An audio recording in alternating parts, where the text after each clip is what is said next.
Bandeko na sengi bino lisusu. Merci na moi yalelo. Ce qui a béni bino, c'est parce que na fonctionnera toujours on a bino. Je suis devenu Timothée Lenoir parce que vous la presse, vous avez cru en moi. Vous salinga confiance. Lelo na bengi bino. Certainement vous se poser la question pourquoi na bengi bino? Na bengi bino pour na likambo boyebi. Timothée Lenoir efika que je suis. Naza initiateur peu président et un mouvement politique tous pour une république nouvelle. Atabino ba journaliste bolinga kokota na mouvement nangate. Nzambe kaka yebi. Mais au moins moi je vous ai choisi comme des partenaires. Timothée Lenoir efika que je suis.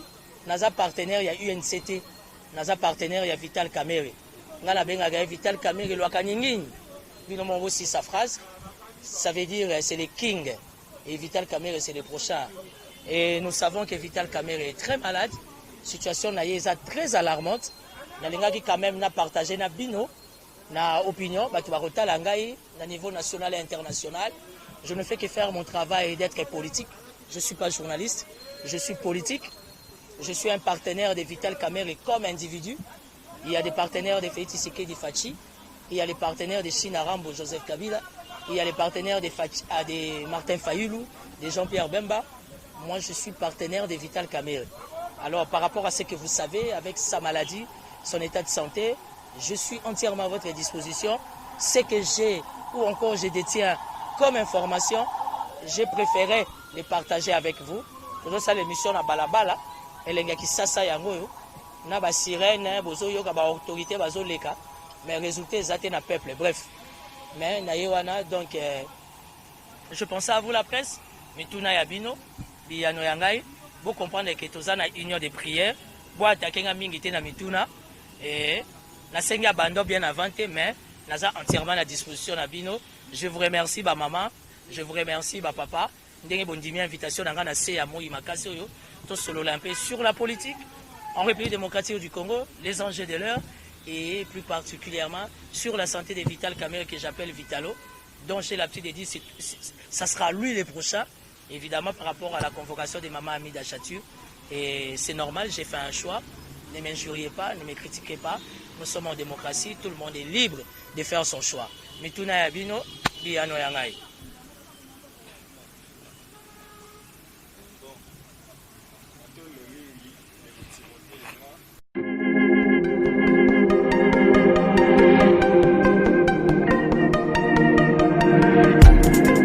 Après 25 ans d'expérience, eh oui, de 1995 jusqu'à ce jour, Elton Store, l'unique shop congolais de Londres, la Grande-Bretagne, il Londres, et Zaliko ça la fierté à la communauté Nabiso, et surtout, il y a un homme d'affaires congolais sérieux dans la diaspora. Oh yes, yes, yes, yes. C'est créé Elton Store et Zalika Kamoko, le sérieux, à quel na service qui t'a qu'on a client naïe. Avec ma produit, il y a première classe, il y a qualité supérieure. Oh, il y a ma bombe à Eden Store. Oh yes, mon crime bimbe yeba. Ma maman à Londres va confirmer. Eden Store, c'est le berceau de produits cosmétiques. Il y a solo produits originaux. Et yes, les alipes berceau de produits alimentaires, naturels et organiques. Au travers de nos produits cosmétiques, Eden Store détient le secret. Secret ya solo, ou ya poso ya maman mwasi kitoko.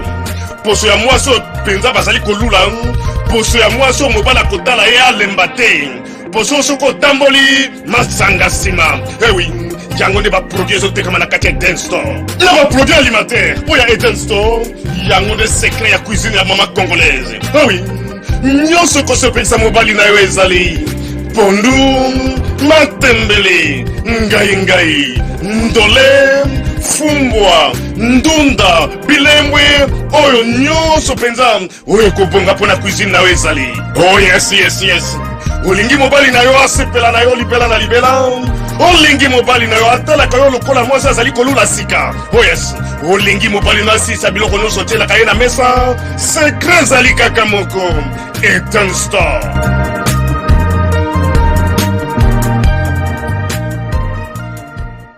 Merci beaucoup pour la question. J'ai des petits contacts parce que le programme est un peu super chargé. Nalati boye, eza habillement na ngai mingi quand je suis concentré dans mes prières. Nous sommes dans la prière.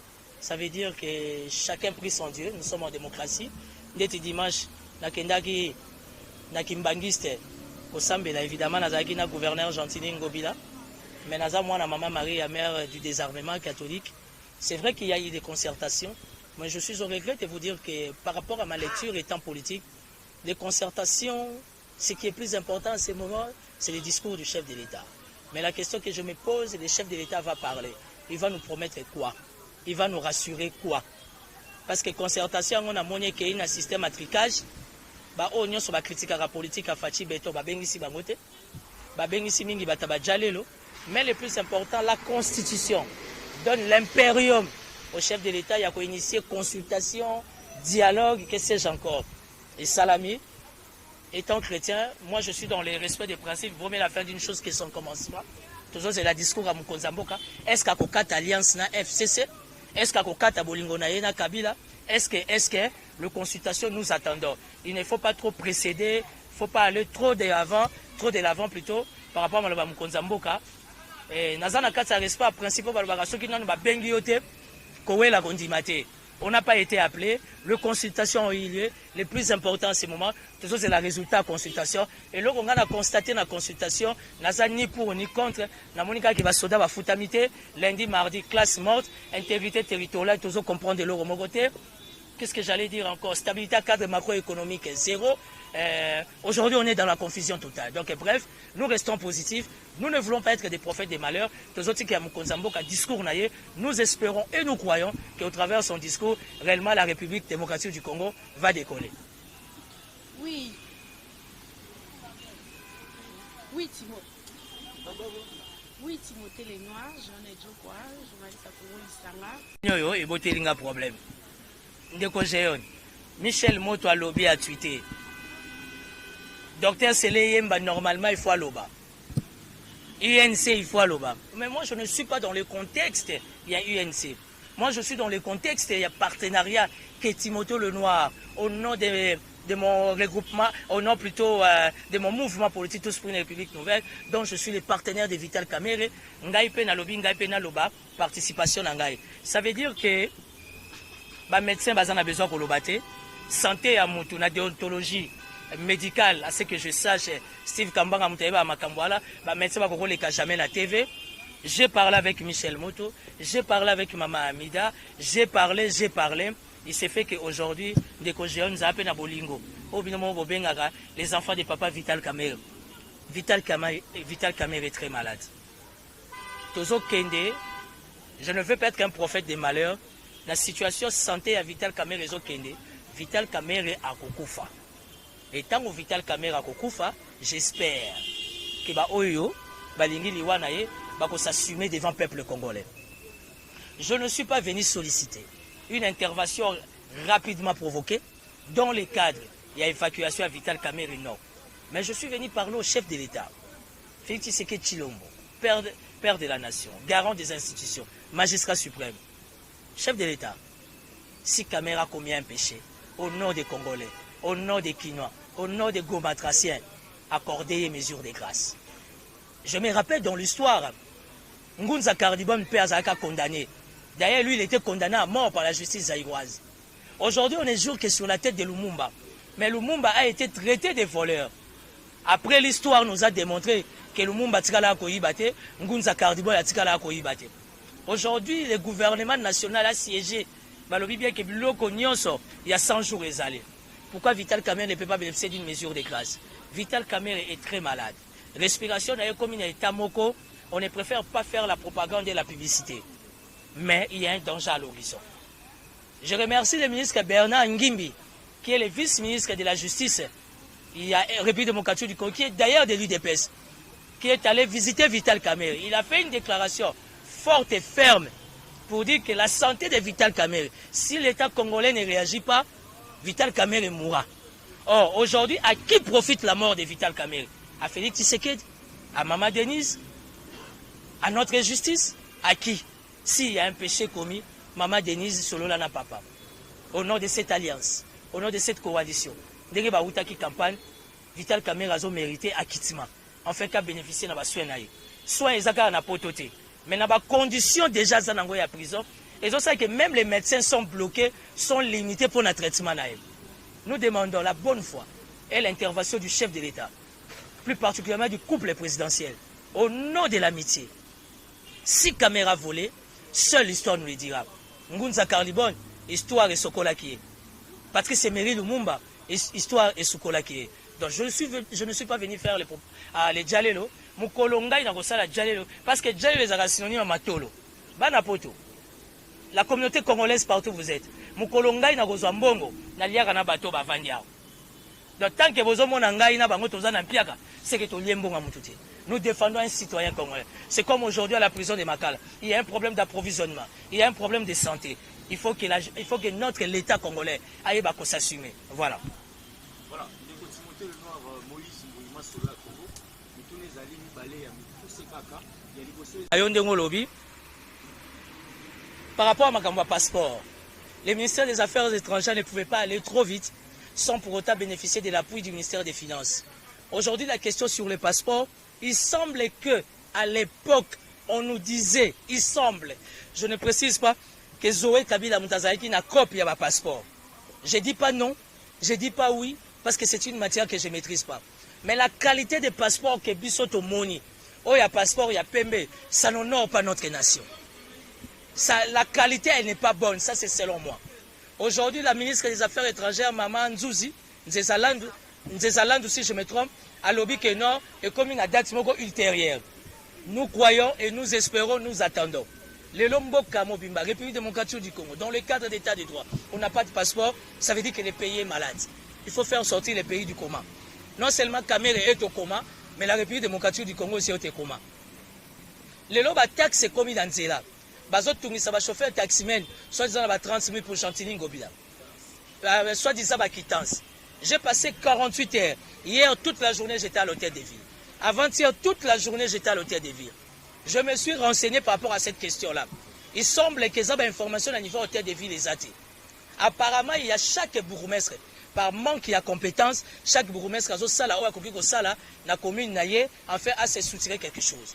L'hôtel de ville ne bénéficie pas n'a pas moyen où ils ont dans la commune. Aujourd'hui, Chantilly Ngobila est entre les marteaux et l'enclume, ne bénéficie pas, comment on appelle, de la rétrocession. Et bon, il y a une situation à Bazandou, Makambébélé. Aujourd'hui, Chantilly Ngobila a l'accord de coup. Malheureusement, je ne suis pas de l'hôtel de ville. Je ne suis pas porte-parole de Ngobila. Chercher la communication de l'hôtel de ville. Mais je me suis renseigné comme un politique. Bakitan Souanam, si réellement c'est initié par l'hôtel de ville, prochainement, Sabino, mais c'est une information que je n'ai pas trouvée à l'hôtel de ville. Et à ce que je sache, le gouverneur Chantilly Ngobila n'est pas dans ça. N'incriminons pas notre gouverneur. C'est vrai que Kinshasa n'a grandeur nango. Il y a la francophonie, Ngobila a un sérieux problème de moyens. Dans le cadre, il y a un concept Kinbopeto pour l'assainissement de la capitale. Aujourd'hui, ça demande l'intervention du chef de l'État par rapport à sa bonne foi. Voilà. Jemima, merci beaucoup pour la question. Et puis ça tombe bien parce que Yozalaki, la vice-ministre de la Justice, Bernard Ngimbiké de l'UDPS, qui a certifié que l'état de Vital Kamerhe était un cas critique. C'est vrai, en République démocratique du Congo, dans la ville province de Kinshasa, nous avons beaucoup des hôpitaux. Vital Kamerhe, c'est le directeur des cabinets du chef de l'État. Vital Kamerhe, il a l'UNC, l'un des grands partis politiques, Yambokao.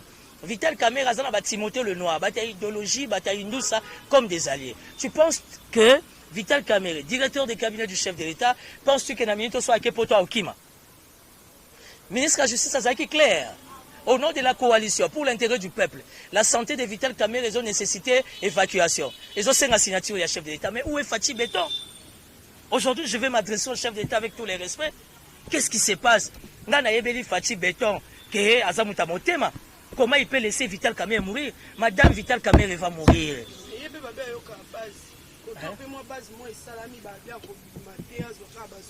Imagine-toi Vital Kamerhe, malgré la condamnation au premier degré, au Tozan appel, Tuna Steve Kambanga, au constitutionnaliste, ça veut dire le quoi toqué appel, condamnation à premier degré, n'y a secoué. Vital Kamerhe, jusqu'à preuve du contraire, directeur des cabinets du chef de l'État. Et ça, le cas, M. Kajmir Eberan, à Beli, et ça, c'est évacué. Bah, quoi évacuer, et ça, le cas, Nicolas Kazadio, à Kangaki Makolo, à Boyko Telema. Soka Beli, bah, quoi évacuer, hein? ezalo bazalaki mibale nana ni lisusu ah tete Kabongo ya telemaki ah un certain monsieur Kabongo beaucoup des aka bakabongo bakabeya bachibwaba bachimanga bakombo tomona kuna bref hein, c'est ça bakombo na biso bakongo ezakate ya bana mongo ezate on va pas entrer dans ces débats là. Qu'est-ce qui se passe? Fachi Béton, père de la nation, garant des institutions, l'ami personnel et privé de Vital Kamerhe, Azo signé Mukandate. Aujourd'hui, permettez-moi de confirmer que l'état des droits a été cousu sur mesure na taille à Kamerhe. Pourquoi Vital Kamerhe ne peut pas sortir? Vital Kamerhe est malade. Azo respirer dans une respiration artificielle. Mais on se permet encore de convoquer Maman Amida. C'est vrai, la justice doit faire son travail. Pourquoi la convocation de Maman Amida doit passer dans des réseaux sociaux? Ça, c'est quelle manière d'attaquer Mout? Pour attaquer Mout, pour attaquer moi Sinae, pour attaquer Bananae. Ça, c'est de la méchanceté. Ça, c'est de la mauvaise foi. Tikana nous na sanza. Ya.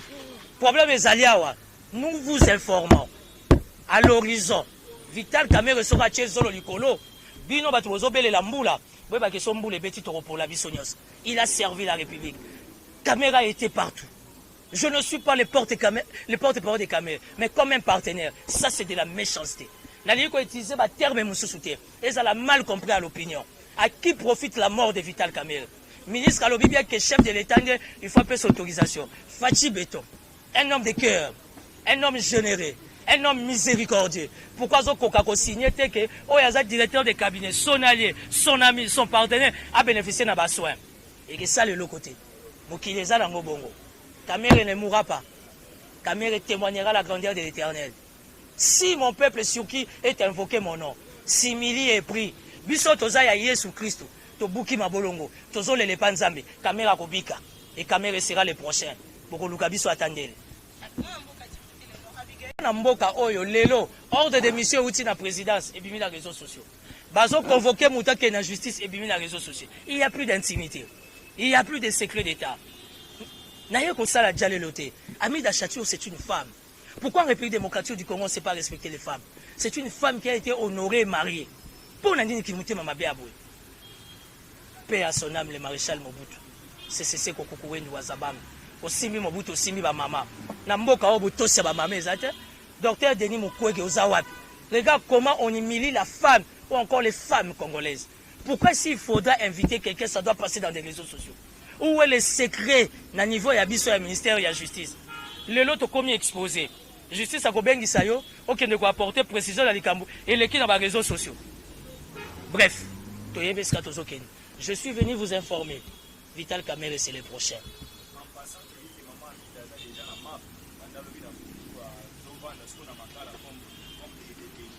Maman Amida ndenge bozo bakaza na map azovana na prison ya Makala comme détenu. Elle a été convoquée, entre guillemets, avocat naïe baza au fourré au moulin, mais c'est de la méchanceté, c'est de l'acharnement. To komi ko banga, to za la mal compris. Parce que awa mama tchala mwana sali nzembo ndenge mususu et quelle interprétation ndenge mususu. To boyi to lo ben gratitude na sens mususu, lobie comme la biso bangam, mais Vital Kamerhe a droit à la vie. Jusqu'aujourd'hui directeur du cabinet du chef de l'État. Bana poto bana Congo Vital Kamerhe est malade, il va mourir. Papa Wemba Lobaki, soki bokokoka koboma moto te, botika ni yangwe pelati na suka. Awa Kamerhe aza na condition yo, mutaze éternel azate, maréchal azawat, Lumumba azawat, Kasavubu azawat, Liwa ezanzela ya mutu nyonso. Kamerhe qui s'est porté garant d'accompagner cette république. Le lot guerre ya FCC na cache, c'est parce que Vital Kamerhe azate. Il n'y a pas de problème. Le lot paye les bisot, to lali obele pongi, lo beke paye la bino, to retourna ngulu na kapela. Tozala na Kinshasa baso de mutu esilite. Ezo silate basime ezate ka kayas na kayas. Bande ko ngai. Je vais convaincre Maman Amida. Ata Vital Kamerhe Vital azolo bate Maman Amida faloba. Je vous donne ma parole. Je vais voir Maman Amida Chatur Kamerhe, je vais parler avec elle. Il faut aloba. De motuna na rami balé.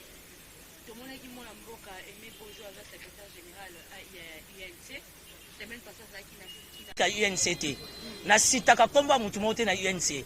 Au sein de l'UNC, je deal avec personne. Moi, je deal avec Vital Kamerhe et l'autorité morale, le président national.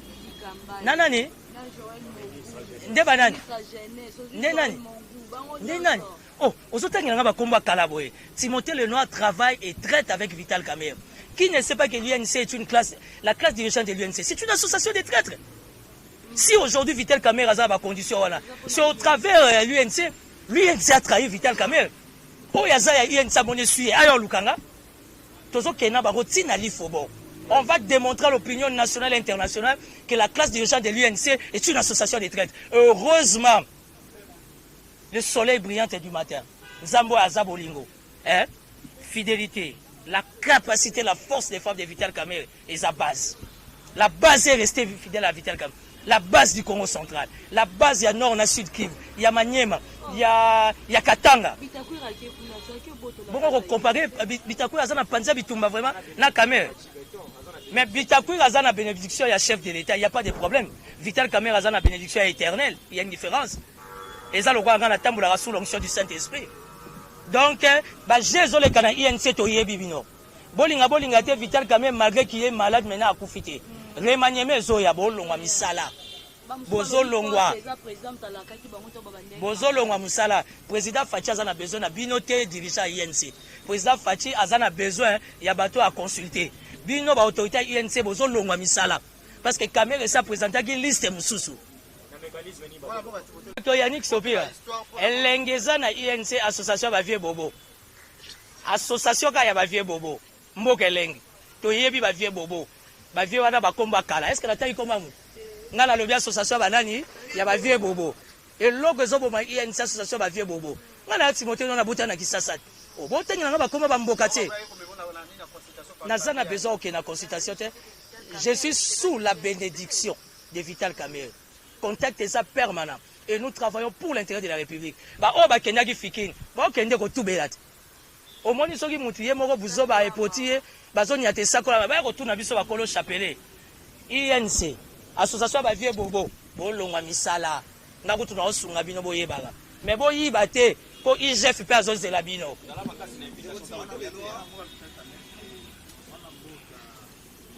Vital Kamerhe a été condamné.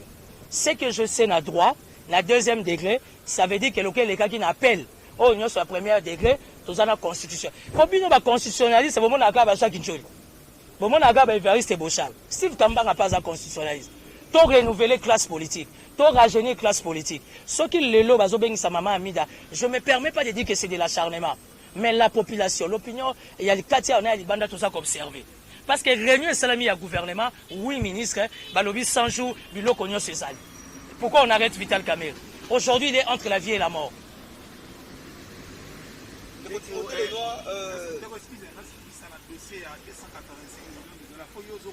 285 millions, il y a Boukanga Lonzo. Attendez, moi je peux parler. Quand il est parti, Sami Badi Bangaye. J'étais parmi les collaborateurs de Sami Badi Banga la primature. Ce que j'ai compris, Matata Poyo a pilonné Boukanga Lonzo. Mais sous la coordination d'un comité de gestion. Ça veut dire que Boukanga Lonzo a un comité de gestion. Lelo, s'il faudrait interpeller Matata Poyo pour Boukanga Lonzo, ça veut dire qu'il faut interpeller aussi tout le comité de gestion à Boukanga Lonzo. Sur 285 millions, il y a eu qu'un travail de 80 millions, il y a eu 205. Matata Poyo est là. L'IGF nous a présenté un travail inachevé. Un travail inachevé est un travail mal fait. Pourquoi au niveau de l'inspection générale des finances, on ne nous a pas cité les noms? L'IGF doit nous citer les noms. Qui sont les personnalités qui ont bouffé l'argent de Boukanga Lonzo? Parce qu'aujourd'hui, du point de vue de la justice, tout ce qu'on a fait que transfert, il y a Mbongo, et Longo et pas Kamerhe, na compte il y a Vital Kamerhe et qui n'a compte à Jamal. On n'a jamais vu ça. Personne n'a démontré. Mais nous faisons confiance à l'indépendance de notre justice. Aujourd'hui, si vous parlez de Matata Poyo Boukanga Lonzo, bravo. Mais il y avait un comité de gestion à Boukanga Lonzo. Il faut les inviter. Hein? Vous avez invité, c'est normal. Vous traitez 50 notes techniques par semaine, c'est normal.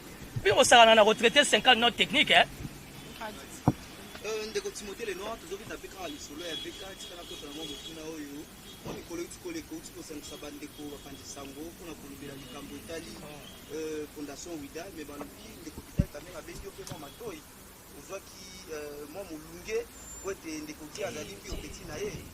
Oh, vraiment, monsieur. Bana poto, bota la clé broa. makambo eya aka na cleve vieux César ngadi omoni makambo yango. Ça veut dire que Guy Luando, Fondation Ouidal, proche de Vital Kamerhe, et Vital Kamerhe a appelé Timothée Lenoir, il m'a tiré les oreilles. Mais toi tu me donnes l'information en tant que journaliste. Je ne savais pas que Guy Luando était proche de Vital Kamerhe, je ne savais pas. Mais on doit reconnaître qu'il va bien d'accord. Et pas Nani. Et pas VK. Pas du tout. Babendenga Matoy une association de Bana Mongo. Mais VK, VK Bendenga Matoy n'est pas. Je ne savais même pas que Guy Luando, le sénateur, a proche de Vital Kamerhe. Ce que je sais, Vital Kamerhe a vieille à Pétignos. Aza vie Nangaï, aza vie à Tochiman Kisombe, aza vie à Michel Moto, mais il y a vie Bobote, VK aza vie à Nani, il y a Guy Luando, na Ouidal, la fondation Ouidal, hein? Ça veut dire que, bino va dozo pe sanga information que Vital Kamerhe aza proche à Guy Luando. Na lini ko kota polémique makambo Guy Luando te bo batelanga. Na mo Christo. Guy Luando aza na fondation na Ouidal, azo sala makambo na ye. Oyo ngai pe naza observer de loin. Ndeko Ahmed Ayaki. Na yoki na litoyi ya gauche. Na mené ba investigation. Na kutani na Guy Luando te. Na kutani na Glevis. Un infographe ou asalaki na Ndeko Ahmed. Alaki singa bon ya paiement ba futa Ndeko Ahmed. Je suis un politicien. Je suis un garçon bien éduqué. Na lingi ko s'acharner na Guy Luando te et comme aloko Timothée Lenoir aza muta bampiaka. Azo attaquer Guy Luando loko aza na bambongo na ye. Je mène ma vie normalement, je m'organise normalement. Donc je ne suis pas venu m'attaquer à Guy Luando pour Nazoa Mbongo. Je laisse la justice et séparer de Ahmed Kabimba na Guy Luando. La fondation Ouidal, Nazota Baona Action, Ndenge Bazo Sala, Ndeko Ahmed pe citoyen congolais, Boye, oh Vital Kamerhe m'a tiré les oreilles pour Guy Luando. J'ai dit non, ça c'est faux. Évacuation à Vital Kamerhe, c'est un citoyen congolais. Vital Kamerhe, c'est un homme scientifique, c'est un homme d'État. Il est un intellectuel. Moi, je pense que le col a moins d'âme à souffle. Parce que Vital Kamerhe, sur 100%, il y a souffle. Il y a une information. La minute où Vital Kamerhe, il a 35 à 40%, il y a souffle. Ça veut dire que souffle à Kamerhe, les a bien été. Je suis en train de vous parler de Vital Kamerhe avec beaucoup d'émotion. Vital Kamerhe est malade. Vital Kamerhe va mourir. À qui profite la mort de Vital Kamerhe? Ministre Kakende Kotala et lobby à justice, il y a UDPS, à lobby évacuation, Vital Kamerhe, ils ont 5 interventions, il y a chef de l'État. Chef de l'État, Naïvi Kaza super occupé, mais ce n'est pas à ce moment que tu peux abandonner ton frère. Ce n'est pas à ce moment que tu peux lâcher ton frère. Vital Kamerhe a besoin de votre intervention, chef de l'État. Évacuation, on peut lui faire signer un document. Famille Naïe Zalia, Abana Naïe Bazalia. Bakoki ko signer ta mukanda au nom ya papa na bango, Abima, Azwa Bassoin. J'insiste. Vital Kamerhe est très malade. Nous sollicitons l'intervention du chef de l'État. Homme miséricordieux, homme de bonne foi. Fachi Béton, consultation ici. Je sais que vous organisez en fait de nous présenter un beau discours. Nous attendons. Kamerhe est malade. Na évité le loso Kamerhe a zolo likolo. Ceux qui battent à courage, il y a un bouquet de fleurs. Ceux qui battent gerbe de fleurs. Pendant qu'il est encore vivant, Goma a besoin de Kamerhe. Kinshasa a besoin de Kamerhe. Léo Katanga a besoin de Kamerhe. Le Congo central a besoin de Kamerhe. Directeur de cabinet AI Ebera. Cachemire Ebera. C'est pour la première fois que je me permets, avec tout le respect, de vous adresser la parole. Vital Kamerhe, c'est votre frère. Vous allez le laisser mourir. C'est ça la confrérie. C'est ça la présidence de Fachi Béton. Abandonner un frère pendant qu'il est dans les besoins. Dieu seul sait. Boussoana Mukonzamboka. Maître Tété Kabwe, naïba rappelé bino bien la présidence, bobenga rabango banani ba Nicolas Kazadi, ba Vidier Chimanga, bato nga naïbi bango wana. Bataba 50 notes techniques, il y a un Congolais qui a défendu ses pouvoirs, qui a accompagné ses pouvoirs. Et ce Congolais aujourd'hui, il est entre la vie et la mort. Les mots me manquent.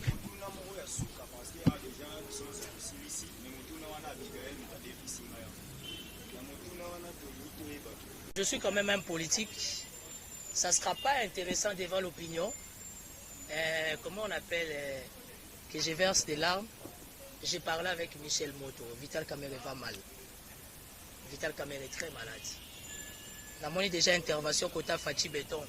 Ils ont promettre d'envoyer le côté. nasenga ata na Joseph Kabila au nom ya partenariat peut-être qu'à redéfendre le cas à Kamere. Kamere va mourir.